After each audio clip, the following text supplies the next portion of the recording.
നമുക്കെല്ലാവർക്കും ഗുരുവായൂരിൽ ചെന്ന് കണ്ണനെ കാണാൻ സാധിച്ചു എന്ന് വരില്ല അല്ലേ?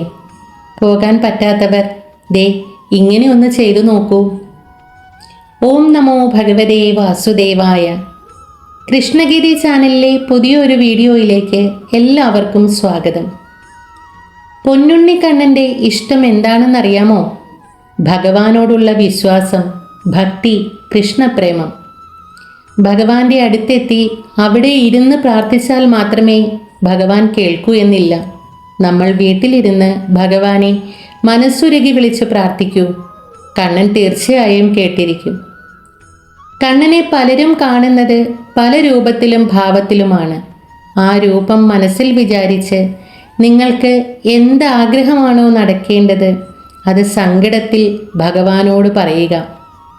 ആ ആഗ്രഹം കണ്ണനോട് പറഞ്ഞുകൊണ്ട്, കണ്ണാ, എനിക്കിപ്പോൾ അങ്ങയുടെ ആ തിരുനടയിൽ എത്താൻ സാധിക്കുന്ന അവസ്ഥയല്ല.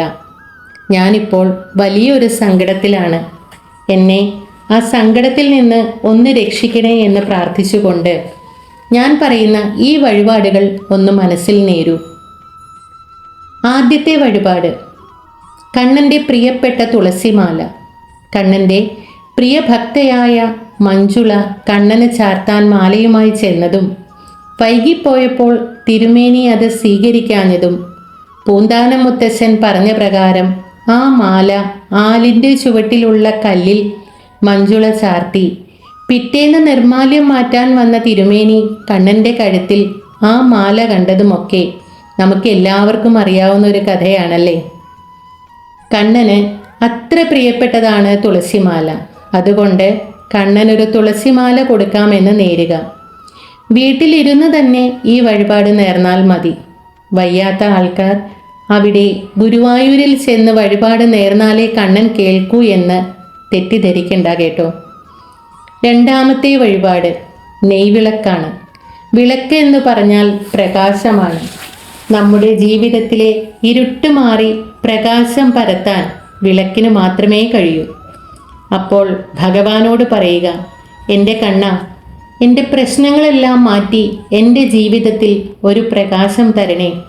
ഞാൻ അവിടെ വന്ന് നിൻ്റെ തിരുനടയിൽ ഒരു നെയ്വിളക്ക് സമർപ്പിക്കാമെന്ന്. കണ്ണൻ നിങ്ങളുടെ ഈ പ്രാർത്ഥന ഒരിക്കലും കേൾക്കാതിരിക്കില്ല. ഇനി മൂന്നാമത്തെ വഴിപാട്, കണ്ണൻ്റെ പ്രിയപ്പെട്ട വനമാലയാണ്. കണ്ണനെ വിളിക്കുന്ന പേര് തന്നെ വനമാലി എന്നല്ലേ. കാട്ടുപൂക്കൾ കണ്ണന് വളരെ ഇഷ്ടമാണ്. തെച്ചിപ്പൂ, തുളസി, താമര ഇവ കലർത്തി വനപ്രദേശങ്ങളിൽ നിന്ന് കൊണ്ടുവരുന്ന പൂക്കൾ കൊണ്ട് ക്ഷേത്രങ്ങളിൽ ഭഗവാൻ അണിയിക്കുന്ന മാലയാണ് വനമാല. ഇതും കൂടി നേരുക. എന്നിട്ട് നിങ്ങളുടെ ആഗ്രഹം നടന്ന ശേഷം ഗുരുവായൂരിൽ ചെന്ന് കണ്ണനോട് നന്ദി പറഞ്ഞ ശേഷം ഈ വഴിപാടുകൾ ചെയ്യൂ. ഇതെല്ലാം വീട്ടിലിരുന്ന് നേർന്നാൽ മതി. നമ്മുടെ വീട്ടിലെ എല്ലാ നെഗറ്റീവും മാറി ഐശ്വര്യം വരും. വിവാഹം ആലോചിച്ചിട്ട് നടക്കാത്ത കുട്ടികൾക്ക് വേണ്ടിയും ഈ വഴിപാട് നേർന്നു നോക്കൂ, പ്രാർത്ഥിക്കൂ. ഉറപ്പായിട്ടും വിവാഹം നടന്നിരിക്കും.